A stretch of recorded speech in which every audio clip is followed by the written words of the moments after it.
All right, I can't let this one go. It's bothering me. I don't know why I'm being so expressive with my hand, like that's going to do anything different, but it's been bothering me ever since I saw it. I shared it on my Facebook page, so I guess you can scroll back down. Maybe I'll link it again. I don't know. But there was a video making the rounds of a show. I don't even know what show it was. I don't know who the lady was. I don't know I do know who the one that was hyping it off camera, and that was uncalled for. Uncalled for. But it was a video from Food Network. Okay, Food Network, where they made fried bologna sandwiches. Y'all, this bologna that they used, there goes Felicia. This bologna was like wafer thin. This was tiny, tiny little bologna.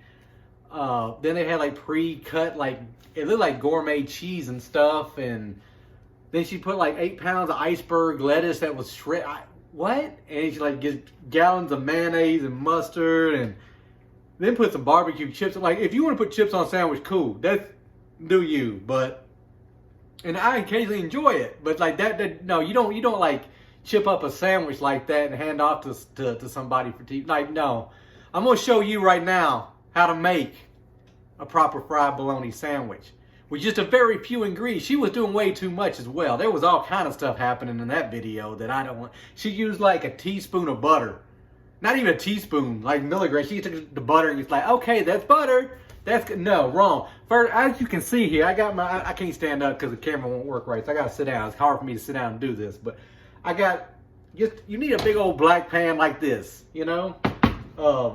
It's been heating up. It's actually a little warm now. So we'll go ahead and get it started. Butter about to sizzle.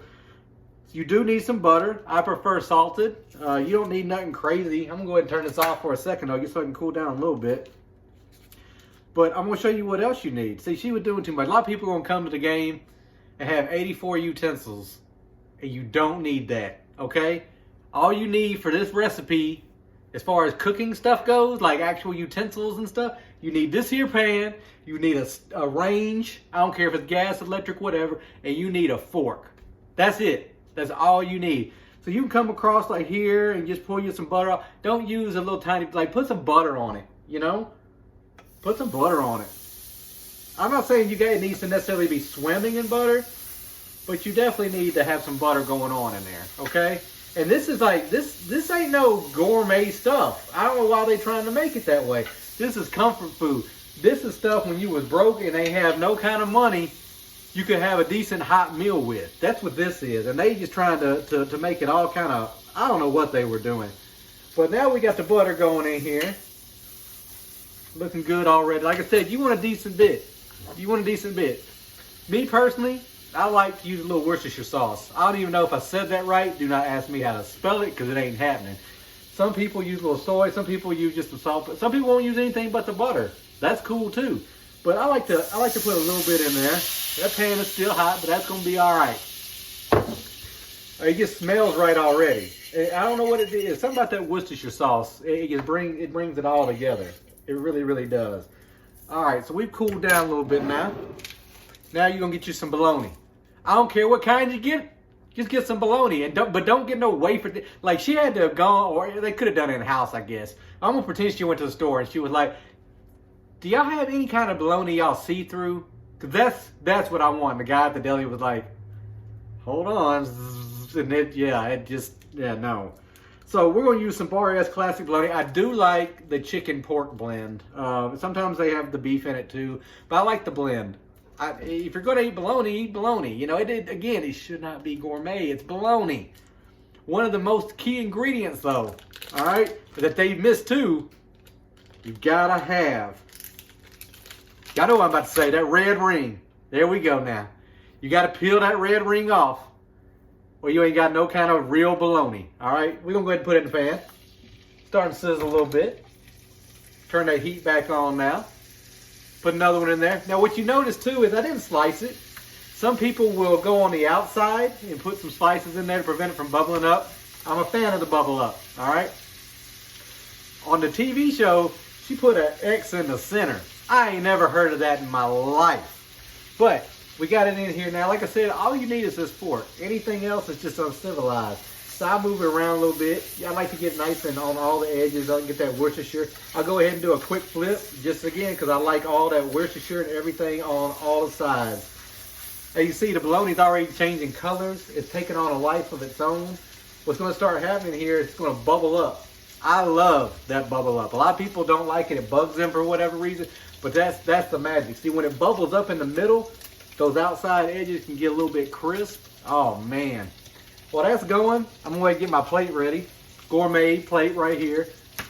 We're also going to get some very gourmet bread. I do prefer Wonder Bread, but I don't have any right now, so this is just Walmart special white sandwich bread. Again, ain't nothing funny. Look, it's dancing over here. But when the bologna starts dancing, that's a good sign. That means you're doing it right. It's happy, you happy. Flip it on over. You're going to get a little splatter on you. That's all right. That's all right. That's where the flavor comes from too. Because if you don't get a little bit of pain and third-degree burns when you're doing your fried bologna, guess what? You're doing it wrong. You're doing it all kind of wrong. Mine's about where I like it. Like I said, I like those outside edges to get a little bit crisp. Not super crisp, just kind of tighten it up a little bit. And then the inside's still nice and soft, you know. Flip it one more time just because, you know, I got to flip it one more time. I'm sitting here talking about it. I don't want this side burning. I'm having trouble flipping now because I'm talking. But you can't really see it because of the way I got the camera set. Maybe you can. Those edges. Actually, hold on. We'll do it like this. Maybe this will help. Can you see those edges? Nice and crisp and dark. Oh, man, that's about to be a flavor explosion all up in your mouth. Now, the next part, you don't put no cheese on it right now. What you're going to do is I'm going to pull this piece of bread, this piece of bologna, and put it right on there. Boom. I want that grease, that Worcestershire, all that dripping onto that bread. That's, again, that's part of the magic. That's all the flavorful ingredients. Now you get your piece of cheese. Some people use more cheese, less. But the secret is, you like the bologna. If you ain't got to kind of struggle a bit to get to it, what's the point? This is struggle food is what this is. So trying to make it gourmet and anything else, no. So now we got that in the center. It's going to start melting because guess what? That heat rises from the bologna, so the cheese is going to start melting. We're going to put some more on top. Oh, that's crisped up. Lovely. Lovely. Man, look at this. Look at this. Like I said, I didn't slice no sides on it, no in the middle. And guess what? Everything's just fine. Everything's lovely. So now, again, some people like mustard, some people like mayonnaise, but if you cook your sandwich right, just like any other kind of meat, you ain't got to slather it with sauces and anything, other condiments. Like, it's just going to be good. That's all it is to it. So, yeah, look, let me show you this again. Boom. Oh, man, those crispy edges coming in there. Mmm. Y'all, stop what you're doing. I just literally gave you the recipe. You probably have this stuff laying around the house. Stop what you're doing. Go make you a fried bologna sandwich and tell me how it changed your life.